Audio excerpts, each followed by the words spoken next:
So I finally got a new GPU. Well, not this one. It's this one right here.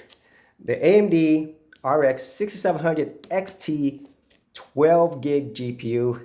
It's been a long time, so let's open this up. Now, before I open up the new GPU, this is my new GPU back in 2016. It's the AMD RX 474 gig GPU, and honestly, this has worked out really well for me over the years. I am not a huge modern gamer, and so it's pretty much worked for all of my needs, and I specifically use my computer for content creation.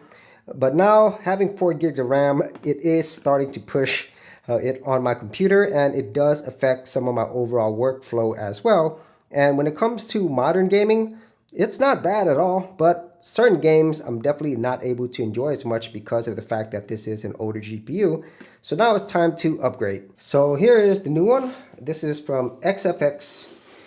This is a 12 gig GPU. And initially, whenever this came out, this was, I think, around $480. And at the time that I got this, I got it for $350. So definitely a huge price improvement. But as with anything, things do get cheaper over time. And that's kind of what I was waiting for. So nothing really fancy there with the box. All right, let's see what we got in here. There it is. Warranty card, some other information. But here's the star of the show, the GPU itself. Now, this one is a 3-fan GPU, so I should get good cooling performance. And man, that is nice, slim, and honestly, it's not really that much larger than my older GPU. Well, it is larger, but it's thinner and longer. Let's see what else do we have here.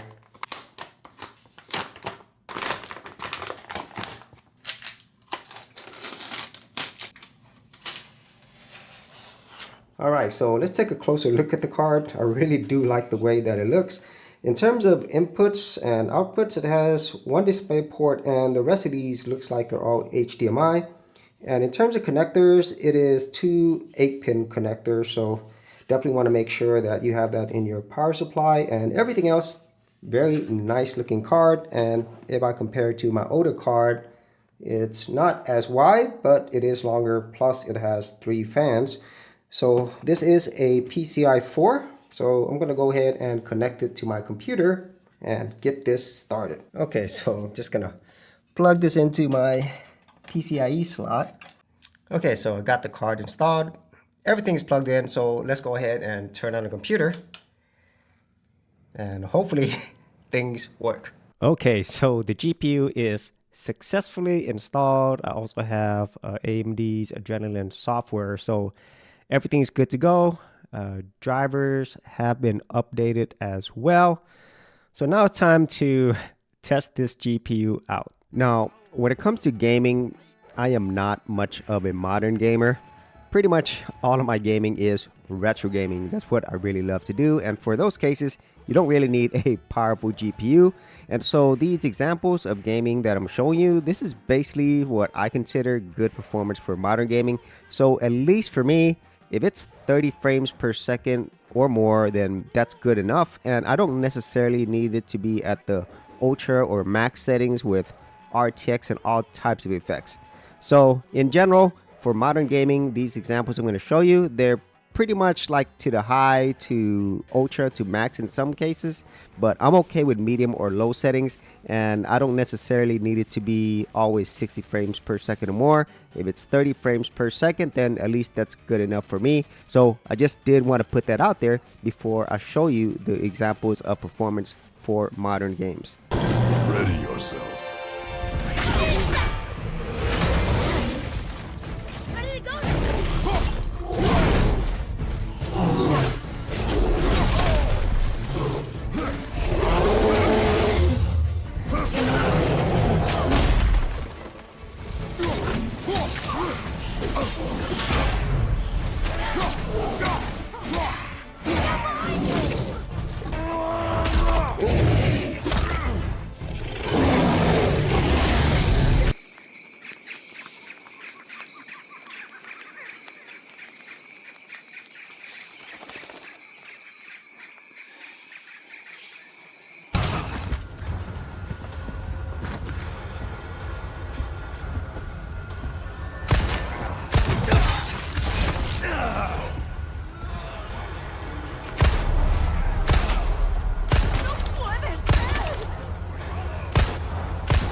Now, when it comes to productivity, the main thing that I use my computer for is video editing.